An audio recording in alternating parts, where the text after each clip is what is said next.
I welcome you all to this e-learning series for the subject of Information Technology, class 9th. Today we will be starting unit number 2, which is self-management skills. In the previous video lessons, we have covered unit number 1, that is communication skills, and from now on we will be discussing self-management skills and its parts. Okay, so let's get started. Self-management, it is also called self-control or self-regulation. It is the ability to regulate one's emotion, thoughts and behavior effectively in different situations. Okay, तो अपने को manage करना, अपना प्रबंधन करना, अपने को control में रखना, which is also referred as self control. अपने को कंट्रोल करना, अपने को रेगुलेट करना. रेगुलेट मीन्स एक लेवल से ऊपर अपने को नहीं जाने देना. जैसे आप उस लेवल से ऊपर जाए तो अपने आप वो धीरे से उस लेवल पे वापस आपको ले आए. जैसे रेगुलेटर होता है कई डिवाइसेस में, जैसे वोल्टेज या लाइट ज़्यादा होती है तो उसको अपने आप रेगुलेट करके कम कर देता है. तो इसमें हम किसको रेगुलेट करते हैं? हम अपने इमोशंस को रेगुलेट करते हैं. जो आपकी भावनाएं हैं वो एकदम से बहुत ज़्यादा आपको ओवरफ्लो ना हो जाए भावनाएं, तो इसलिए हम उनको कंट्रोल में रखते हैं. वो आपको डोमिनेट न करें. आपके थॉट्स, कोई ऐसा थॉट आपको बहुत डोमिनेट न करने लग जाए, इसलिए आप उस थॉट को भी एक लेवल तक ही रखते हैं. और आपका बिहेवियर, चाहे वो बहुत खुशी हो या बहुत ज़्यादा दुख हो, आप उसको एक लेवल से ऊपर नहीं बढ़ने देना चाहिए. तो that is called regulation. And it should be in all the situations. Then it is called self-management. आप घर में तो ठीक रहते हैं, लेकिन मान लिया आप स्कूल में जाने के बाद एकदम से बहुत ज़्यादा गुस्सैल हो जाते हैं या बहुत ज़्यादा आप चिड़चिड़े हो जाते हैं, तो that is not self management. That management should work in all the situations. Okay, this includes motivating one self and setting and working towards personal and academic goals. तो इसमें क्या क्या इंक्लूड है? अपने को मोटिवेट करना खुद ही, एंड अपने गोल्स को सेट करना, चाहे वो पर्सनल हो, चाहे एकेडमिक हो, चाहे प्रोफेशनल हो, और उनके लिए मेहनत करना, उनके लिए कुछ प्लान बनाना, उसके ऊपर काम करना. Okay, so students with strong self management skills are able to do different activities effectively, including managing their timelines, focusing on their task, cooperating with others in school, at home, and perform better in their studies. तो जिन बच्चों में self management skills होती हैं वो हर काम को अच्छे से कर पाते हैं और अपनी टाइमलाइन को, जो उसका टाइम दिया होता है उस काम के लिए, उसको उस तक या उससे पहले ही पूरा कर लेते हैं. और अपने जो भी उनको टास्क दिया जाता है उस पर फोकस करते हैं और बाकी सभी लोगों के साथ जो उनके स्कूल में है उनके साथ कोऑपरेट करके चलते हैं, चाहे वो स्कूल में हो चाहे घर पे हो, और अपनी स्टडीज़ में वो अच्छा परफॉर्म करते हैं. और सेल्फ मैनेजमेंट जो है, it helps in future studies, work and life. तो अगर आप ये स्किल यहीं पे सीख लेते हैं अभी जीवन के इस पड़ाव में, तो आगे तक आपको ये मदद करती है. ठीक है, so let's start with session number 1, that is introduction to self management. So after writing an exam, have you ever felt that you should have studied more? कई बार होता है आप एग्ज़ाम दे के आते हैं, उसके बाद आपको लगता है नहीं मैंने बहुत टाइम वेस्ट कर दिया, मुझे थोड़ा और पढ़ लेती तो हो सकता है तो अच्छा नंबर आ जाते. तो ये चीज़ें होती हैं. Do you think that you could manage your hobbies, interest and studies better if you could manage your time well? आपको फिर लगता है कि अगर मैंने उस दिन किसी शादी में 2 दिन बर्बाद नहीं किए होते, उसकी जगह मैंने पढ़ाई कर ली होती, तो हो सकता है मेरे आज अच्छे नंबर आते. ऐसे भी, और आपने कई कई जगह जहाँ अपना टाइम आपने मैनेज नहीं किया ढंग से, तो वो चीज़ आपको बाद में हर्ट करती है. ऐसा होता है सभी के साथ, आपके साथ भी हुआ होगा. तो self management involves understanding your self. तो सबसे पहला स्टेप सेल्फ मैनेजमेंट का तभी होगा जब आप अपने को पहचानेंगे. If you are not recognising your self, then whom you will manage? You have to manage yourself. So first step is to identify yourself, to know yourself, understand yourself, understand what are your interests and abilities. कि आपको क्या चीज़ें अच्छी लगती हैं और आपकी क्या ताकत है, कौन से क्षेत्र हैं जिसमें जो आपके स्ट्रॉन्ग हैं, तो उनको पहचानना बहुत ज़रूरी है. Having a positive attitude and grooming your self in order to develop self confidence. एक पॉजिटिव एटीट्यूड होना चाहिए। थोड़ा सा कहीं कुछ गलत भी हो गया, नंबर कम भी आ गए अगर किसी एग्ज़ाम में, तो आप हताश ना हो और आगे के लिए उसको एक स्टेप बना के और अच्छा परफॉर्म करें आगे, और अपने को ग्रूम करें, और धीरे धीरे ऐसे ही आपका सेल्फ कॉन्फिडेंस बिल्डअप होगा। तो आप अपने को पहचानिए। Okay, so you can see in the figure, so I can heal myself, I am organized, I am in control. So what are the things that you have to put in control? Spirit, mind, body and emotions. Okay, you have to regulate these things. So what is the use of self management? Self management helps us in developing good habits, overcoming bad habits, reaching our goals, overcoming challenges and difficulties. तो ये सब चीज़ें में आपको जो आपका self management है वो हेल्प करेगा। इससे आप एक अच्छे व्यक्ति बनते हैं।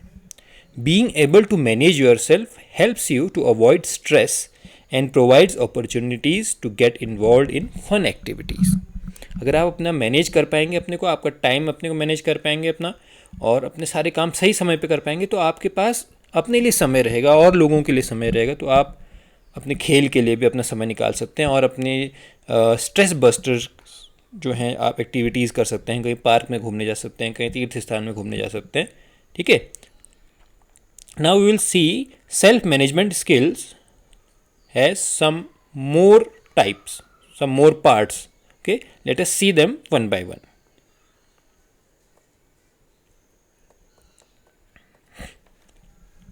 सो first step that we have discussed, self awareness. पहले अपने को जानिए।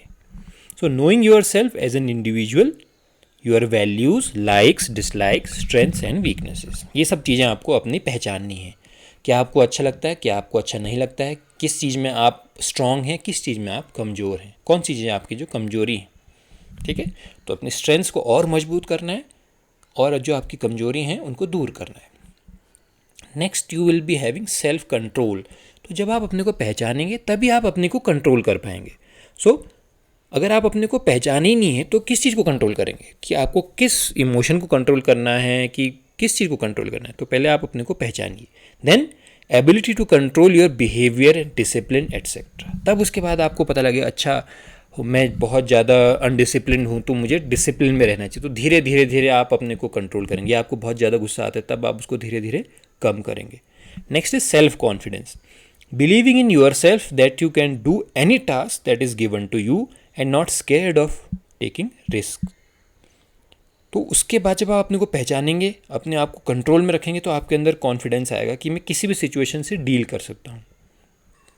ठीक है, that is self confidence. Then problem solving, understanding a problem and finding a solution using step by step method. जब आप अपने को कंट्रोल में रखेंगे तो आपका दिमाग अच्छा काम करेगा, क्योंकि होता क्या है, आपके जो इमोशंस हैं आपके माइंड को डोमिनेट कर देते, तो आपका माइंड काम करना बंद कर जाता है और आपके इमोशंस आपको बहा ले जाते हैं। सो आपका माइंड, आपके इमोशंस कंट्रोल में है, तो आपका माइंड अच्छा काम करेगा। तो आप किसी भी प्रॉब्लम को जो आपके सामने हो, चाहे वो एकेडमिक हो या कोई आपकी पर्सनल लाइफ में आई कोई प्रॉब्लम हो, तो उसको आप अच्छे से समझ पाएंगे और आप उसका धीरे धीरे स्टेप बाय स्टेप मैनर में एक सॉल्यूशन निकाल पाएंगे। Next thing is self motivation, doing task on your own without any external motivation. अब क्या होगा, आप कंट्रोल में हैं, आप पॉजिटिव एटीट्यूड के साथ हैं, सेल्फ कॉन्फिडेंट हैं, प्रॉब्लम सॉल्विंग एटीट्यूड भी आप में आ चुका है। Now you will generate a self motivation in your self. आपके अंदर एक मैकेनिज्म, एक प्रक्रिया अपने आप चालू हो जाएगी कि आप अपने को खुद मोटिवेट करेंगे कि हाँ मैं इस काम को कर सकती हूँ या मैं इस काम को कर सकता हूँ। तो आपके अंदर से ही मोटिवेशन आएगा। आपको किसी यूट्यूब पे किसी मोटिवेटर की स्पीच सुनने की ज़रूरत नहीं पड़ेगी, आपके अंदर से एक खुद मोटिवेशन निकल के आपको आगे जाने के लिए प्रेरित करेगा।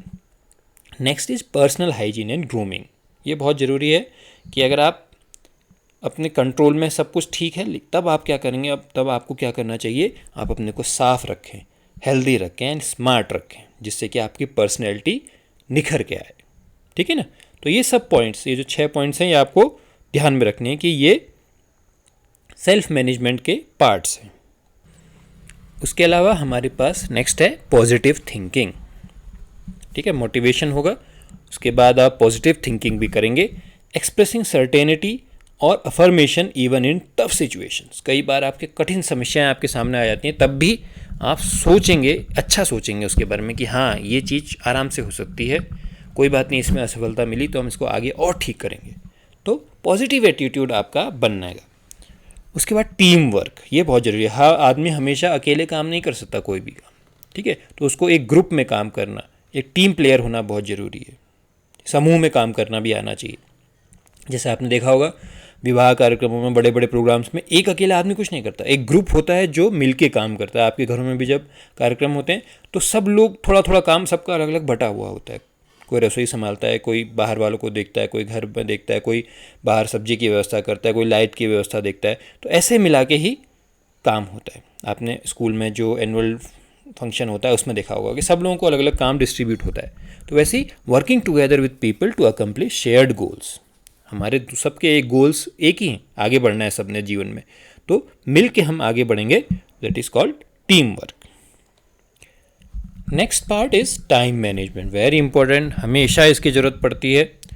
आपने इतने एग्ज़ाम दे दिए होंगे, अभी आगे जीवन में बहुत सारे एग्ज़ाम देने हैं। एक वो जो 3 घंटे का टाइम है जो क्लॉक टिक टिक टिक करती रहती है, वो हमेशा आपको अच्छा करने के लिए और फटाफट करने के लिए प्रेरित करती है। So achieving task on time and according to the plan, so you have to manage your time. सभी के पास दिन में 24 घंटे ही हैं, काम करने हैं सबको अलग अलग बहुत सारे, तो उन्हीं 24 घंटे में उसको मैनेज करना है। एक जगह आपको हो सकता है आपको थोड़ी नींद कम करनी पड़े, उस दिन अपना खेल कम करना पड़े, पढ़ाई बढ़ानी पड़े, तो ये सब चीज़ें आपको खुद मैनेज करनी होंगी। तो time management is a crucial part of self management. And last is goal setting, क्योंकि जब आपका कोई लक्ष्य नहीं होगा, आप एक दोराहे पे खड़े हो, आपको पता ही नहीं है कि किस रास्ते पे जाना है, तो फिर आप किसी भी रास्ते पे जा सकते हो। So in life you must have a goal. So planning concrete goals to be accomplished within a set time frame, ये टाइम फ्रेम भी होना चाहिए, नहीं कि ज़िंदगी भर उसी के पीछे लगे रहो। नहीं, अगर आपने कहा कि मुझे गिटार सीखना है, आपने टाइम लाइन फिक्स करनी पड़ेगी, मुझे 6 महीने के भीतर गिटार सीखना है, तो उसके हिसाब से आपको फिर प्लानिंग करनी पड़ेगी। Okay, so all these are the parts of self management. Clear? So with this we come to the end of this session. It was very short session but very informative. It is very crucial for you to in the first session to understand what is self management and what are its parts. Okay, so on the basis of your learning, these are the questions that you have to attempt, the multiple choice questions. The answers are hidden inside this video lesson only. If you have studied well, then you could answer them. If you are not able to answer, please revise this video lesson and you will be able to answer these. These questions are available with you in the PDF file shared with you. So you have to write them in your notebook also. So these are the multiple choice questions and these are the short answer questions that you have to attempt. Now, what we have learned after this lesson, we will be able to describe self-management in your words. You can describe it, describe the importance of self-management, and list the various management skills involved in self-management. So these things you have learned in this session. Okay, so what you have to do is, you have to, because this is the first session of this second unit, so you have to be slow and try to understand each and every word completely. And after understanding the entire lesson, do the exercises in your notebook. Okay, so we will be meeting in the next session.